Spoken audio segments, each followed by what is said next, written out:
Cool. Ankit, you want to go first? Yeah, sure. Cool, cool. Let me just share my screen.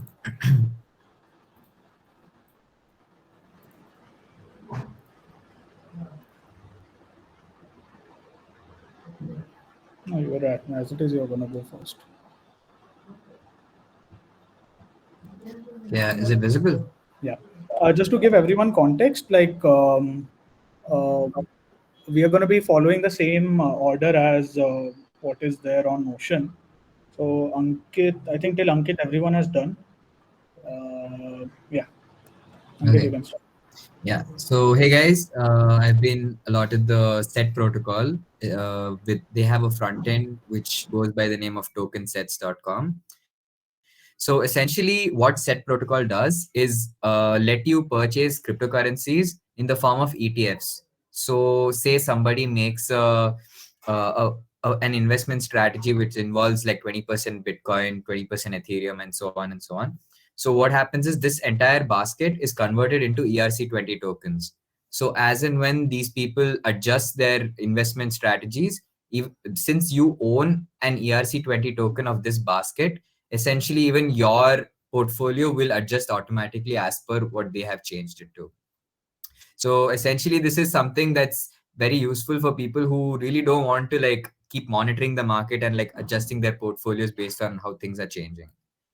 So yeah, as I was saying, each of these baskets are minted on set protocol smart contracts, and one advantage of doing it in a decentralized manner as compared to something, say, what Binance or like other or Coinbase does in its ETFs, is that it lets you leverage things like yield farming on certain decentralized exchanges like Aave and Curve.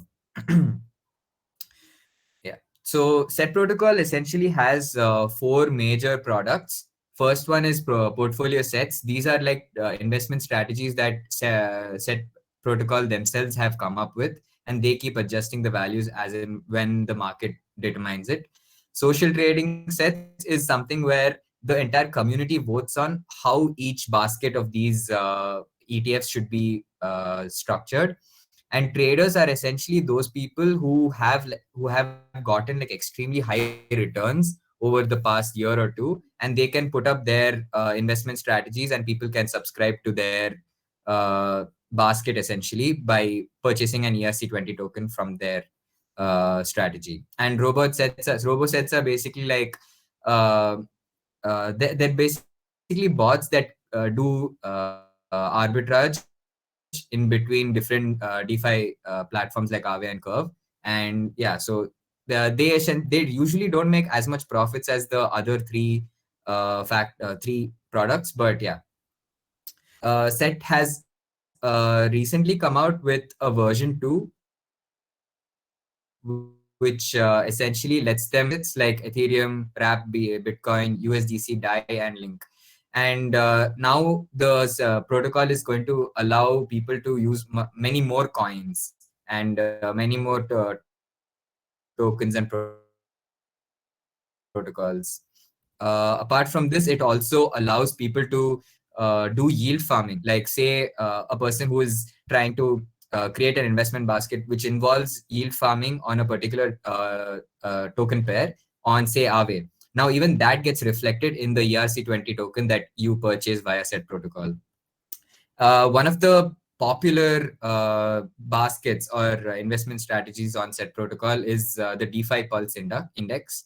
Essentially, they follow a thematic sort of an investment plan whereby they purchase big players in the DeFi market, like say Uniswap, Maker, Aave, and others. And to be on DeFi Pulses Index, there are extremely strict policies, which involves like, of course, it has to be on the Ethereum blockchain because that protocol is only for tokens on the Ethereum blockchain, and it has to be 180 days old and have some significant usage. And the most important part of this is not having a locking mechanism for staking. So that essentially plays back into the yield farming part of it. So yeah, that's set protocol. Thank you. Does Anyone have anyone have any any questions? questions?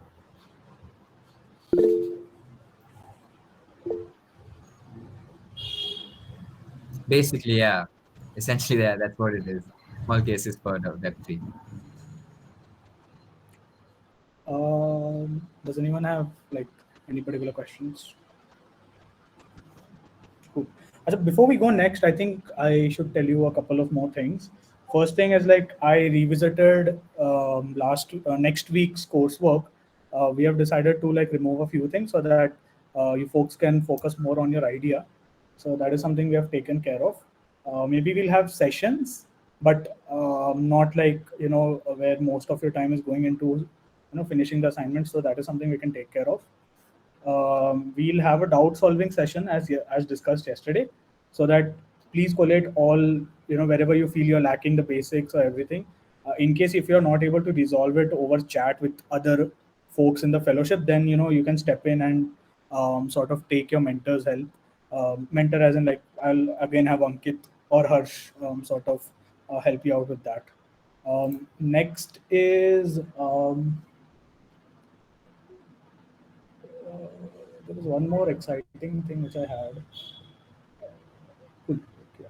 I'll let you know. So that is one thing we have considered. Also, since like this fellowship coursework also is like setting grounds for so that it becomes uh, open to all, anyone can sort of drop in. We'd also like you to like we like that's what we have noticed. The presentations have been going pretty great. We personally liked it. I showed it to the rest of the team as well. Whatever you folks have submitted, so what we'll be also doing is we'll be showcasing your presentations as part of a resource collection, giving you all the credits and everything. And that would sort of lay the base for people coming ahead. So that is something also I have discussed with the team and will be doing. And yeah, once all the presentations are done, that is today, we'll also share it, all the presentations with you. So that is those are some updates. I think you can go ahead with the next one. Lakshay, you want to go next? Aniket, uh, Yeah, I'll probably have to drop off because I have a bus scheduled soon. So fair enough. I'll probably be watching the recording later on. Yeah, yeah. Yeah, Or I think I can. We'll also be sharing the presentations totally up to you. right. That works too. All right. Cool. Okay. Yeah. See you. Yeah. Do we have Lakshay on the call? Yeah, hi. Okay. I'll just share my screen. Give me a moment. Sure, sure. Mm,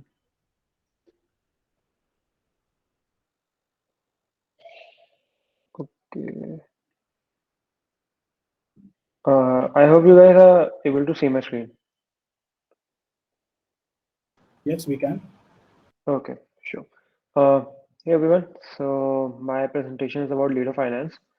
Uh, so I'll be talking about the staking, Ethereum 2.0, what is leader, and what are the risks and how it works. So before that, let's talk about staking. What is actually staking and how Lido comes into the play and what is Ethereum 2.0. So first, staking is a blockchain proof strategy where actually a miner is being chosen to mine a block, but to do that, he or she has to put some collateral in the network. If he or she does it correctly, he they get rewarded.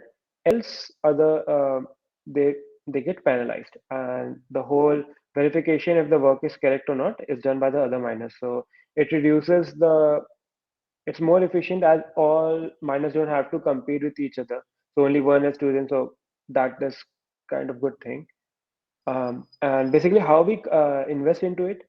So basically, like as me as an investor do is that there's a pool and we invest some money, and the validator actually use that money to as a collateral wise uh, that put this funds as a collateral over there.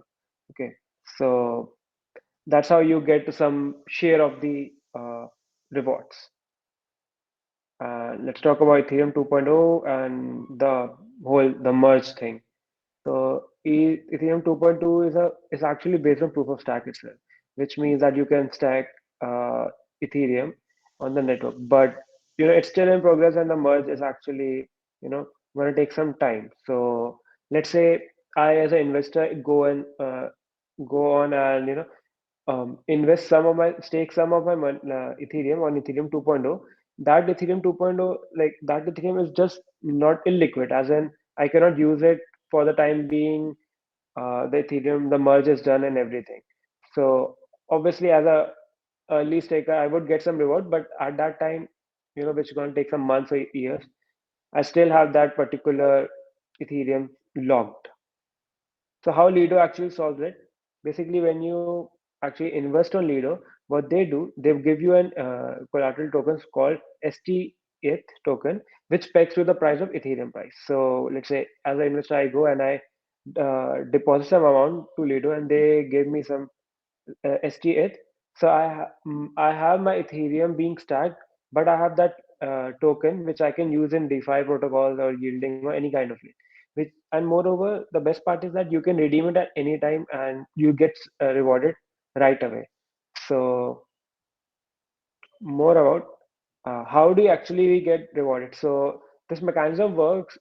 ST is actually a rebasable token. So without any transaction based on the oracle which comes from Ethereum 2.0, ST balances themselves according to rewards in your wallet, which means you don't need any kind of transaction, or you don't have to go to the platform or claim any. So the best part comes, like for example, a person X gives me ST Ethereum, I started getting the rewards itself. I don't have to interact with Lido itself.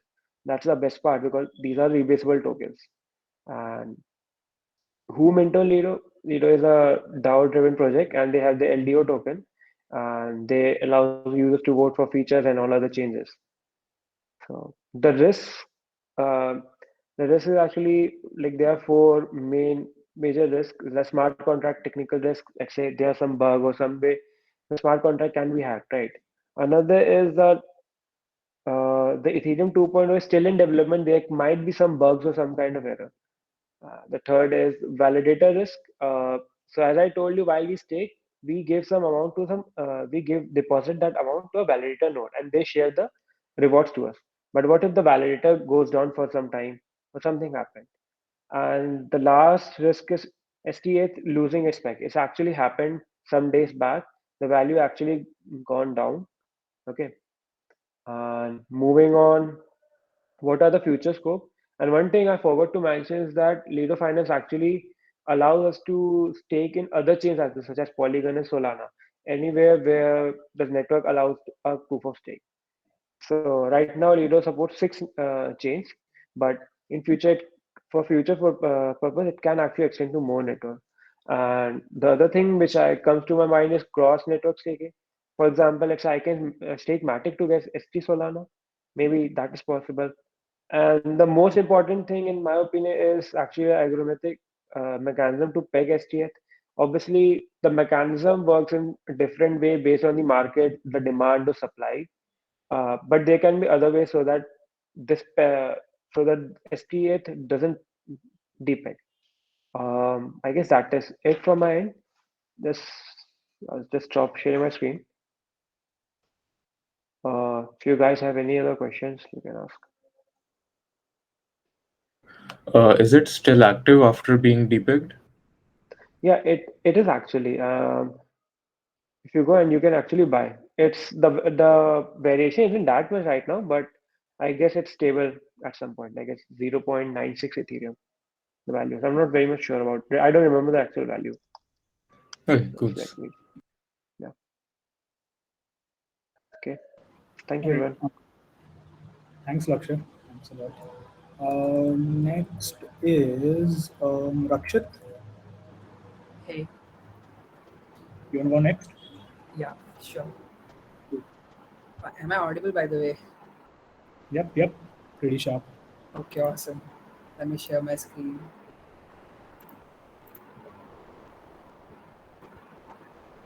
Alright, is my screen visible now? Yep. Okay, awesome. So my presentation is on Augur, and Augur, what is Augur? Augur is a simple yet innovative decentralized betting platform which allows users to make and predict prediction markets, make bets on them, trade those bets, and in the end, when the market closes, the winning side gets all the money. So before we move on, you must know what prediction markets are. Prediction markets is a form of markets where individuals speculates on real world event, on future events, and then those who forecast the outcome correctly wins the money. Do we even need augur? Absolutely yes. As we know, like the betting platforms, as we see now, are centralized. Thus, a particular person or or a company may have authority over that market, and they can manipulate the market in such a way that they get the profits. So Web 2 markets have a risk of corruption or theft. So we need augur. How does augur works? So in augur we have 5 stages. One is the market creation. In the market creations, everyone is allowed to create market based on any real world event. Then we have the trading phase where users are allowed to trade on any market they want. Then we have the actual event taking place. So once the actual event takes place, uh, we will have the reporting phase where users called reporters basically validate the outcome of the event. And then we have the settlement phase where we decide the winning side or the winners. So a very important aspect of Augur is its native currency read, which is a ERC777 token, which are used to not only create the markets but also validate the original outcome of the market. The reporters report the market by staking their rep on the one of the market's possible outcome, and then the side with the highest stakes is considered the truth, and the reef staked in the other side is basically distributed to those who staked on the winning side. Thus uh, it kind of maintains the the validity of the outcome. The token, the REIT tokenomics. So token holders are entitled to a percentage of the platform fees by processing RAP and taking part in the accurate reporting of event outcomes. Also, the holder of each staked RAP token is entitled to equal share of Augur's market fees. So the more a RAP reporter owns the and reports correctly with, the more fee he will earn. So, so I have created some slides which basically explains the working of Augur in detail, but I have to skip some of them. But one like this part is pretty important. When the market is being created, there are two types of bond created. One is the validity bond, and other one is creation bond. So so when the market is created, the validity bond is paid in DAI and is returned to the market creator if the market actually resolves into outcome other than invalid. So basically, it is rewarding the market creator for making markets that are actually resolvable and does not end up in ambiguity or are invalid. Then we have the creation bond, which is given to the which is given to the first reporter. Okay. Then we have the trading phase where you know people are allowed to trade on the markets. They can trade those bets, and they can even sell those bets if they want. And then we have the reporting phase, which is the most important part of Augur. So the outcomes are determined by Augur's oracle, which consists of profit motivated reporters who simply report the actual real world outcome of the event. And this reporting phase is also further divided into 7 stages, which again I cannot go over because of the time constraint. Uh, but these 7 stages ensure that the reporting is actually the real truth of the event and does not involve any corruption or capitalism. And in the end, we have the settlement. So I was thinking of some random ideas, and one of them was to make a esports platform with Augur inclusion. So as we know, like esports are really popular nowadays, and millions of users watch them every day. So we can work on a platform which will not only allow to stream esports match but also live bet on the event. And there are some issues with Augur, like there are some self-referential Oracle queries, which is like, will the designated reporter fail to report? Um, And by the way, the designated reporter is the first reporter that ever reports the outcome of the event.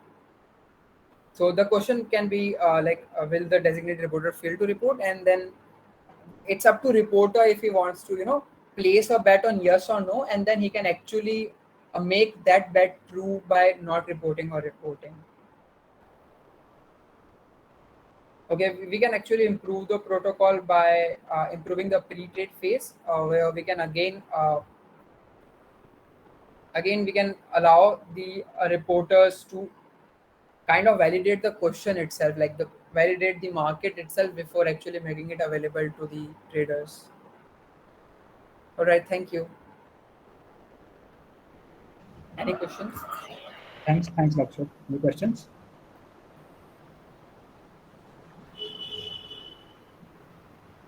Rakshit, how is the, means you told in the presentation you mentioned like a market closes or market corrects. So how is that means done? Like crypto market is always open.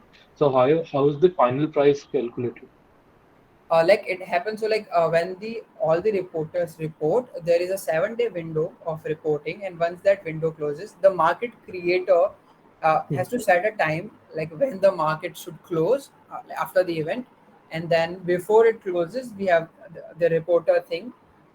So once all the reporters have reported the truth, the window closes and the market closes, and Okay. then the settlement occurs. So basically, before creating the bet, the market creator has to create this epoch for how long the market means how long the market will be Yeah, taken into consideration. but it's also like it's up to the reporting phase too. Like the reporting phase can go on for a very long time. Like I've not explained the 7 stages, but there is Hmm. this stage where, let's say, if someone is holding a huge amount of reap, right, then he can Hmm. manipulate the truth.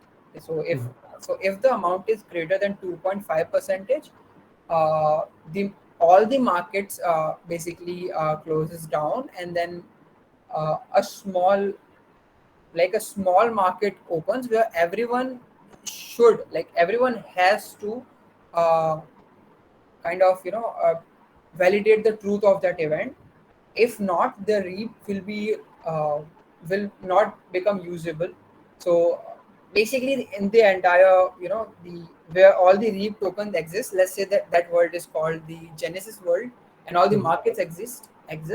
Let's call that Genesis world, and then we create a child universe where a single market exists, that the validation, like the outcome of the event predicted was right or wrong, and then all the users who are holding reap are forced to kind of vote in that in that event, and then the truth is validated. So this 7th stage can go on around 6 months or so. It's called market fork.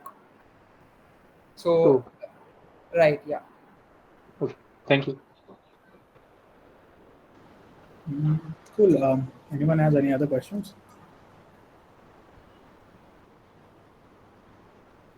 I think we are good. So Devansh presented yesterday. Arka also already presented. Cool. I think Medansh, you can go next. Yeah, sure. I'll share my screen.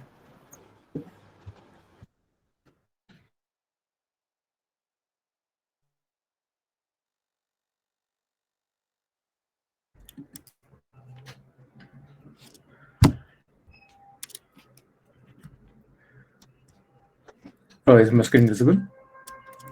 Yeah, it is. So, um, my topic is polymarket. Actually, it is very similar to Augur, which Rakshit just mentioned. So, it is an easy topic to understand. Um, while Augur says it's a betting platform, there's a slight difference here in polymarket. So, polymarket is a decentralized information markets platform, and what that means is that people vote yes and no on probability of future events, and the outcome of that is actually very valuable. Like, how many people voted for yes or no, and there can be multiple options, and that data is made available publicly.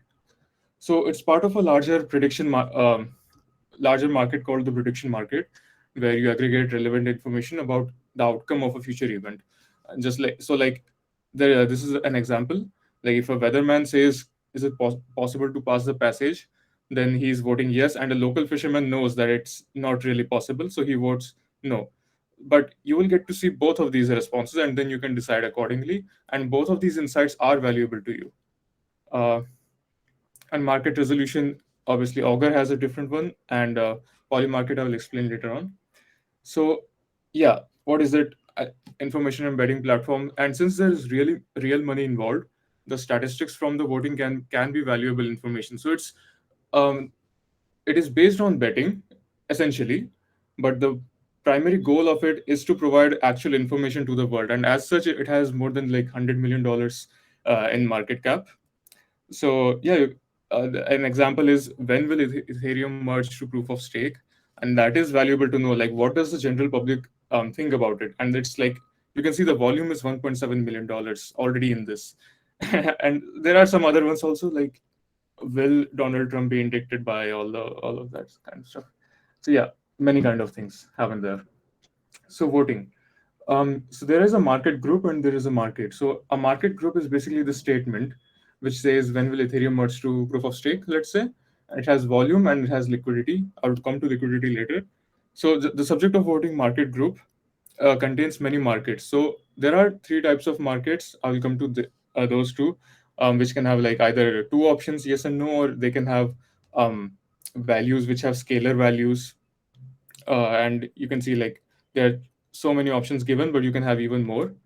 And yes and no votes are actually separate shares, so you don't have to stick with your bet. You can have both yes and no shares, and each share is priced between $0 to $1, so reflecting the probability. And if you open the page, you can see first of all, it uses USDC as its primary um, currency, and this is the price of it. So like if more people buy yes, then obviously the price will be affected in that way. So actually, let me just show you an example. So here, if I mm, go to the exact same page, so this is for October 1 market. So this is a market group. There is information about this market group, like about when the merge will happen, and then you can go to this. So you can see like since that time, 63 and 67, the price has changed, and you can okay, on the analytics you can see how many shares have been sold since then and all that. So that is a part of it. And yeah, and the resolution. So after you vote, like how is it resolved? So actually, it's very different and a bit confusing because all of the markets are resolved by the Markets Integrity Committee, and that's all they have given about it.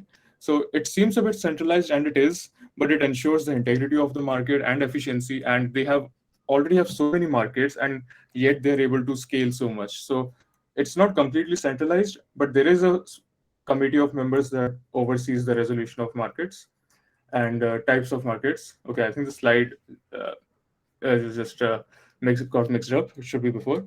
So yeah, binary market, you can have either yes and no. Categorical, you just saw the Ethereum one. And scalar. Scalar is basically like a question like what will be the population of India in 2023, let's say, and then you can have scalar values of that, right? So that will be an example of scalar. Price and probabilities, I already shared the shares are valued between $0 and $1. And a price for a yes share, like if it's $0.75, then the probability is 75%. That's why it's priced between 0 and 1. And now this is not an integral part of it, but I guess many dApps have this approach of having a proxy wallet. So you don't have to have Matic in your wallet, and you can just use a proxy wallet, which will, when you make a trade on Polymarket, it will take the USDC from your account and then execute the trade on your behalf, and you will get the yes or no shares. Transactions are submitted through a relayer which pays the gas fees for you, but you still have to pay a fees, network fees, for operation of the proxy wallet. I think it's a great solution. And while Polymarket does not use this exact solution, I think if we were to build something with meta transactions or someplace like we pay the gas for our users, I think this will be a great resource to check out. Liquidity. So uh, it follows the AMM approach. So like how Augur had their own token, Reap token. So the token holders would get a fee. So here you have liquidity for every market actually. So if I go back here, you can see different markets have their own liquidity. So there is no central token that governs Polymarket. For each market, you can add liquidity, and each liquidity you add allows the trading of one yes and one no share. It basically mints one yes and one no share, and you get an LP token, just like you would in a normal AMM like Uniswap, QuickSwap when you add your liquidity, and you get a percentage of each trade. And the fee also varies by market, so it's not consistent throughout the market group. And yeah, and last thing of all, their implementation, I checked, so they derive from conditional tokens. Now conditional tokens are a new asset class to to this facilitate creation of highly liquid prediction markets. This is created by Genosis. You might be familiar with them for their wallets uh, and other services. So they enable combinatorial outcomes for high resolution information discovery. What that basically means is, wait, I'll come to that. So it's built on ERC 1155, and there are three things it allows you to do: make simple markets on the likelihood of a given event, which is what Polymarket provides, and complex markets about how the likelihood of an event is affected by other events. So basically, if you have two markets, let's say one is about will Elon Musk tweet um, something ridiculous, let's say, is the first market, and the second market is the what will be the share price of Tesla in 2023. So although they're not the same, they are kind of related, these two markets. So conditional tokens does have a mechanism to help with that. And I, I read through the docs, but it's really complicated to understand. And Polymarket is based entirely on conditional tokens, mostly on the first half, the first point. I haven't seen any examples of how they implement the complex market stuff, like how they handle the relations between markets, but they at least do the first part completely. And it also allows you to trade any asset under a condition. So I will just, as a last example, I will also show you like what is their categories and all. One resolved one, which is really important. What will the price of optimism? So like it's not all just random markets. There are things that are really informative too, and this one is also linked to one another market, which I thought I could show you, but I think it's not there at the top anymore. But yeah, uh, that is my presentation. Yeah, if you have any questions. Yeah, I'll stop sharing. Folks, do we have any questions?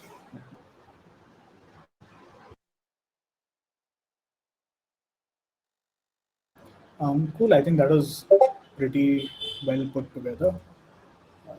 Thanks, Nilansh. Let's go next. I think we just have 3 more presentations to go. Palak, you want to go next? Yes. Yeah. Is my screen visible? Yep. Okay. So, GM everyone, I'm Palak Mantri and I'll be talking about DeFi. So, setting the context of what we will be discussing. Yeah, so what is DeFi? Up until now, we might think that it is a mathematical notation for a derivative, but from today's session, we would all know that it is a decentralized platform for advanced financial products. So DeFi has been gaining a lot of interest, and so is the cryptocurrency world. And users are looking to make profits in the form of interest on their holdings or by longing and shorting their assets. DYDX is a platform that provides the users to do both. Okay, so simply put, DYDX runs on the smart contracts on the Ethereum blockchain and allows users to trade with no intermediaries. It also allows users to lend, borrow, and make bets on the future price of crypto assets. And the goal is to bring the trading tools normally found in the traditional markets, such as Forex and stocks, to the blockchain environment. So if we see, it combines the security and transparency of the decentralized world with the speed and usability of the centralized world. a brief history about DYDX. It was founded in 2017 by Antonio Gelano, and he was an ex-Coinbase and Uber engineer. After resigning from Coinbase, he was willing to build something around margin trading and derivatives. He saw that in the centralized crypto markets that offered margin trading, these were dominating. So he thought of building something similar around those and took advantage of that opportunity. Okay, so the question comes, why DYDX? So the derivative market, as mentioned earlier, is the largest market in the world. And although lending and borrowing protocols exist on the Ethereum network, they still lack the advanced margin trading tools in protocol. And that is where DYDX comes into the picture. It's also emerging to be a promising derivative platform with the blasting token airdrops as well. So now that we know about DYDX, it supports multiple financial products such as margin trading, spot trading, and perpetual trading. I think to note, margin and spot trading are carried out on layer 1 of Ethereum, while perpetual trading is carried out on layer 2. Okay, so if we talk about perpetual trading, it's if you heard about future contracts. So a perpetual contract is similar to future contracts, except that there is no fixed date specified for the exchange. So in other words, you can hold a future perpetual contract in for an indefinite amount of time, and it is advantageous because it allows us to deal with our loss, and if the trade goes against us, we can trade it at a different point of time. So talking about the token, the DYDX token, this token can actually be used for the governance processes, for fee discounts, incentives, and staking. And out of the total supply of the DYDX token, the maximum share is to the community, as we can see from this diagram. So the normal question comes to you that, okay, there exists a token. How can we earn that token? So there are two basic ways. Either you can collect rewards by using the DYDX protocol, or through staking USDC or DYDX to the pools. So talking about the advantages of DYDX, it's actually the only trading protocol that uses a traditional order book approach. Just like the other DeFi financial products, it is available for anyone to use and build upon, with its assets being completely managed and run on smart contracts. It also has zero gas costs and lower trading fees. And it's accessible to everyone and without any KYC procedures. It's actually as simple as connecting your wallet to the platform and you can get started. However, since margin trading is one of the aspects of DYDX, there are only 3 assets currently available that you can swap with the platform, which are Ethereum, DAI, and USDC. But if you're trading with perpetual contracts, you can have more options.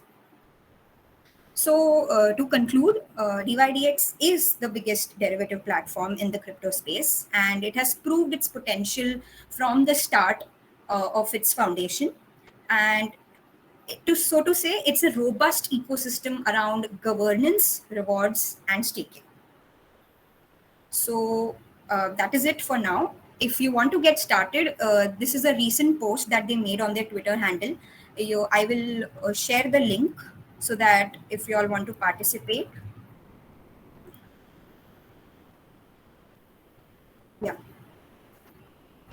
Or open to any questions. These are the references that I've attached for more reading. That's pretty good, Palak. Any questions?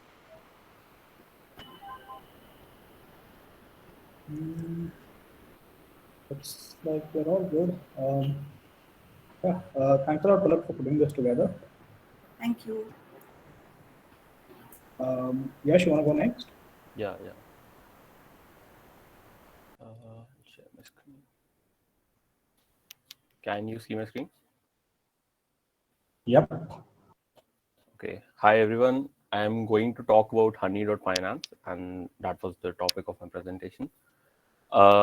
We all know what are NFTs, and we inherently know how NFTs are valued, like the value of NFTs are evaluated. So I'll NFTs are like beauty. So the value of beauty is in the eyes of the beholder, and that's where like NFTs stand. That anyone who's willing to pay some amount of money for your NFT, that's the value of that NFT. So the problem with NFTs today is that they are illiquid, that unless and until there's a buyer for their NFT, you cannot actually go ahead and sell it to a random place and get the value out of it.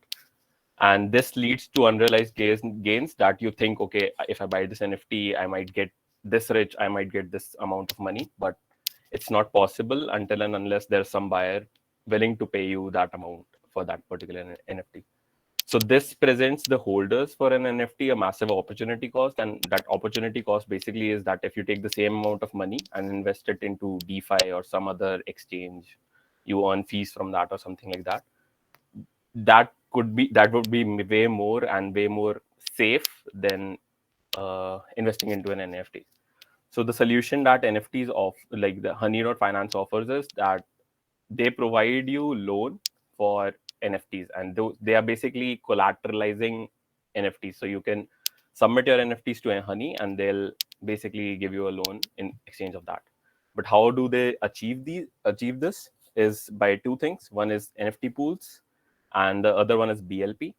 I know these are not mentioned here in the slides, but we'll cover them later as well. But the two things is, one is NFT pool. So let's say if you have an NFT, right, and you want to take a loan by collateralizing that. So you'll see the NFT pools that are already present on Honey, and if your NFT fits into a NFT pool, think of NFT pool like a NFT collection, and if your NFT fits into that collection, then Honey will offer you a loan. And the second part is BLP. BLP is backstop liquidity program. That's basically Honey has a DAO that where people can be the members of that particular DAO invest into the NFT submitted as collateral. So there's a whole community who's backing those NFTs, and they're bidding on it. In case you're not able to pay the loan back, they'll get it. So the goal of Honey is to bridge the gap between NFTs and DeFi, so that each NFT holder, if you are an NFT holder, you don't face that opportunity cost that you could have invested that same money in DeFi. Let's go over some theory. One is what is DeFi lending. I think this has been covered a lot, but I'll just give an overview. So a collateral is value of the collateral, or the thing you are paying, thing you are staking in for a loan, over the value of the loan. So the value of the collateral should be more than the loan, so that the collateral ratio is great. So this is the collateral ratio, the value of collateral over the value of the loan, and it should be ideally greater than 1. And then loan to value ratio is basically the inverse of collateral ratio, where the value of the loan over the value of the collateral, and this should ideally be less than 1. And the health factor is determined based on these values only. So what Honey does is, loans are over collateralized so that the investors don't face any loss. And since they cannot track you in DeFi generally, that's why they are over collateralized. So in case you go missing, or in case you don't pay anything back, they can just sell off your NFT or your collateral, so that they get some more amount, because they would have gotten the interest over that also, the repayment you have done back. So for Honey, I think it's default, it's 120%. Your collateral should be 120% of the value you are investing, that the value you are borrowing. So let's look at liquidation. So what is liquidation of collateral? It's basically, in case your health factor goes down a significant bit and your collateral ratio is dropping day by day, let's say either your NFT value is dropping or your interest is rising and you're not paying back, that's when the Honey needs to liquidate your NFT. Liquidate your NFT basically means that they'll sell off your NFT to someone and get the money back, then pay back to the lenders that they borrowed the money from.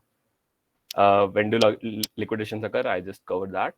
And liquidation threshold, again, for Honey, I think it's 120%. That once your collateral drops below 120%, then Honey tries to sell it off as soon as possible. So yeah, this is interesting, that how does Honey run liquidations? So they have a couple of things, as I covered. One is NFT pools, and there's DAO. So the first part is NFT pools, that they have this massive collections, and when NFTs are in a collection, they have more value. And there's again the DAO, the backstop liquidity program, wherein people are investing, they are bidding on your NFTs that you are staking, and in case you're not able to pay that back, they'll sell it off. So pools basically allow instant liquidity, because there's, so when you're staking the money, people are already like investing into it, so they actually, the lenders have the money and they know that, okay, someone is investing from the DAO community onto those NFTs. So that's why like lenders are secure, and they sorry, okay, so they actually provide their tokens to give it forward for lending. uh, Again, I covered BLPs. So this is how Honey runs liquidity, and the investors are secure. One more thing, one more very important thing to know is that any platform that uh, any platform that provides you loan, they are more interested in securing the interests of the lenders instead of the borrowers. So if you are a borrower, they are not interested more in you, they are more interested in the lenders who are lending them money. So they want to return the profit back to the lenders, and they don't care if you lose your assets or not. And that's the same with Honey. The risk, don't want to go into much detail of them, but most of the risks are smart contract risk, closed source, bad actors enforcing this. These are all security issues with smart contracts that can happen, and we have seen the security issues happen over time. Like we have seen multiple attacks on smart contracts and a lot of money being lost, and those risks are always present in DeFi. That's why they are present in Honey. What projects do Honey offer, like what they work on? So the lending protocol, everything that we discussed right before this was related to the lending protocol.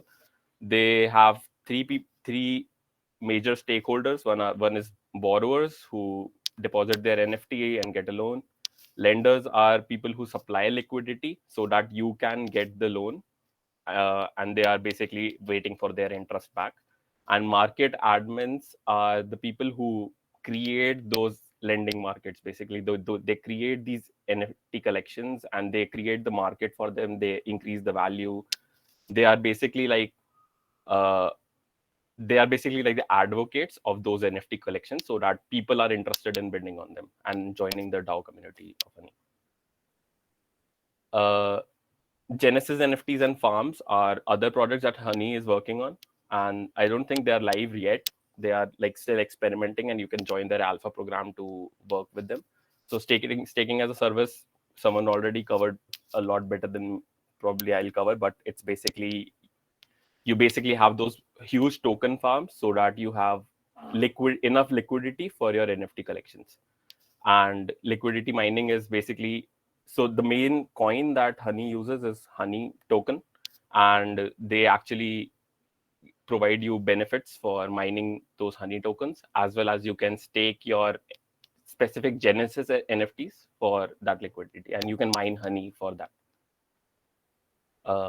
Thank you. That's like the overview. If you have any questions, I'll be happy to take them. Thanks a lot, Yash. Put together pretty well. Does anyone have any questions?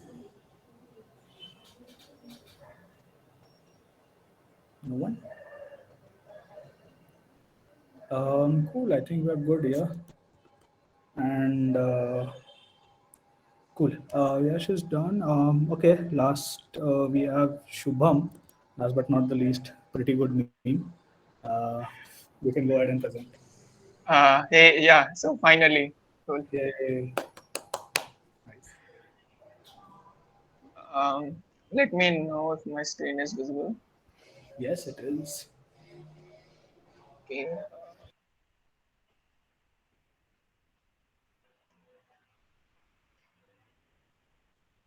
So yeah, Tornado Cash. It's a non-custodial anonymous transaction on Ethereum.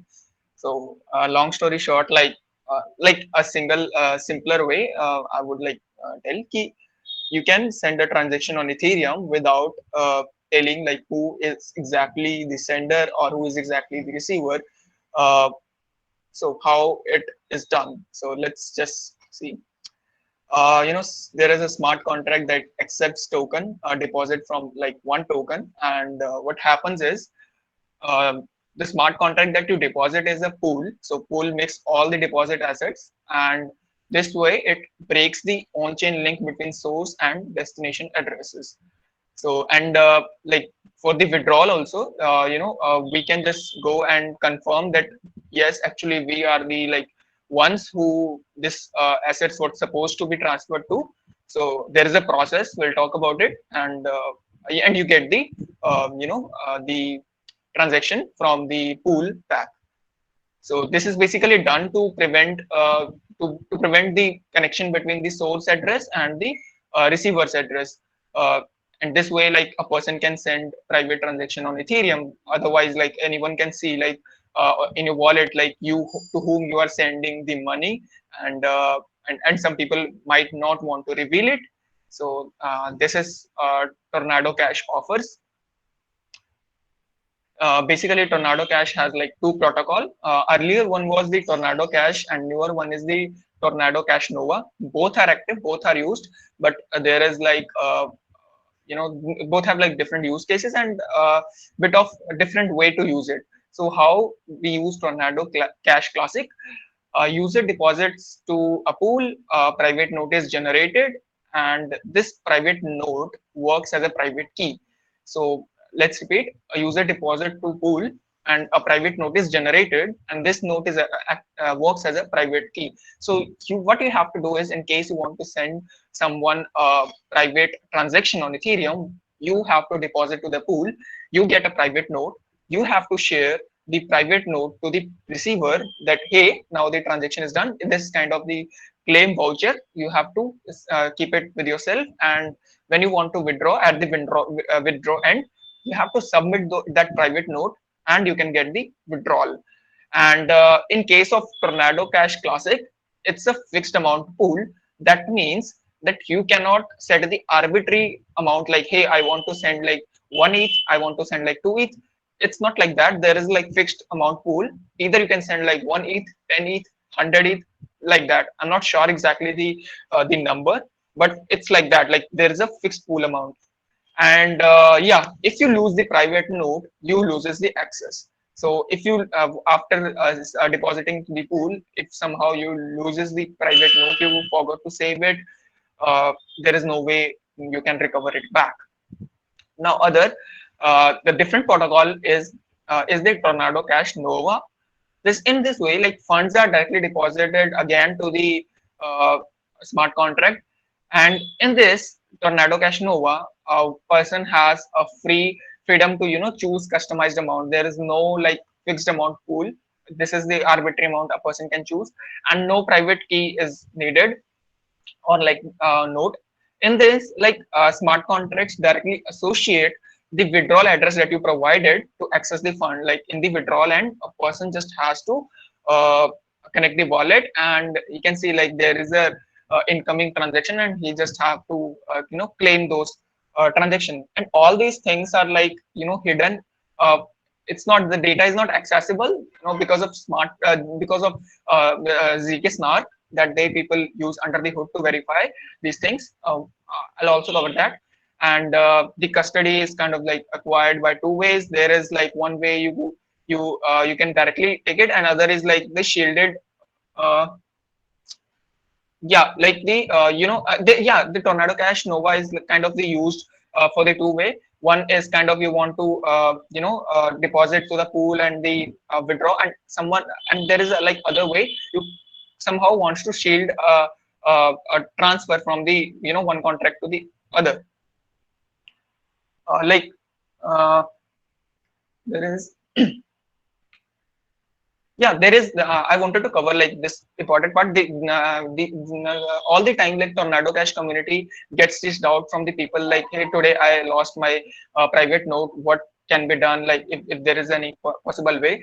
Tornado Cash Classic has a way in which instead of like saving each time your private node, like backing up in your local file, there is a way you can save it on on the contract itself, but it is hashed, and only when you connect your wallet you can see from the your nodes page. So there is also a way to save it. And how does this actually happen? So it uses the ZK snark to generate the private node. It was a bit complex topic, like how it exactly happening under the hood. There are various ways it hashes, it Merkle tree generated, and there is like parallel. There is like parts of private node. Each is verified, and so that was like really complex, but in the abstract, it uses the ZK snark to verify the things, and it generates like the a private key using the ZK snark, ZK snark, and the yeah. So for withdrawal, the same area of byte which a private node contains is split into like two parts. The secret and the nullifier both are kind of checked using the ZK snark, and since we have like the private node, which is kind of the proof of truth, and this is how like a withdrawal is uh, confirmed. And like if you want to know a little more, there are like nullifier hash check, to witness the withdrawal proof that whether the withdrawal has done, and it is like really uh, really true that the amount or like whatever the ask that person has is true. So like a private node has like various component, each is kind of verified, and later the Merkle tree check, which also checks the in the pool, like it is in the left or right of existing poles. Like it kind of they compare the position, and these are kind of the checks they do uh, to really verify whatever the claims are like true. And there are like also extra withdrawal parameter check, like if the withdrawal has confirmed, and is it true. And these are like various checks they do, uses ZK knowledge, ZK snark technologies, and other hashing methods and various algorithms. These are like very complex to understand and break them into like small. So like I tried like to put them into like simpler way. So I hope I was able to clear about functioning of Tornado Cache, and happy to answer. No, is this like a mixer or similar? Yeah, it's kind of the mixer. Like you put money to the pool, and once the money is in pool, so a person at the withdrawal and gets from the pool. So once you deposit to the pool, you withdraw from the pool. But since a lot of people are putting into the pool, it's very difficult to identify who is sending to whom directly. So it is like also recommended by the Tornado Cash that do not withdraw immediately. Let your deposit to be in the pool for some time, so that more and more people can send, and your asset get mixed more and more, so that it's really difficult for someone out looking at the ether scan to get back to the sources.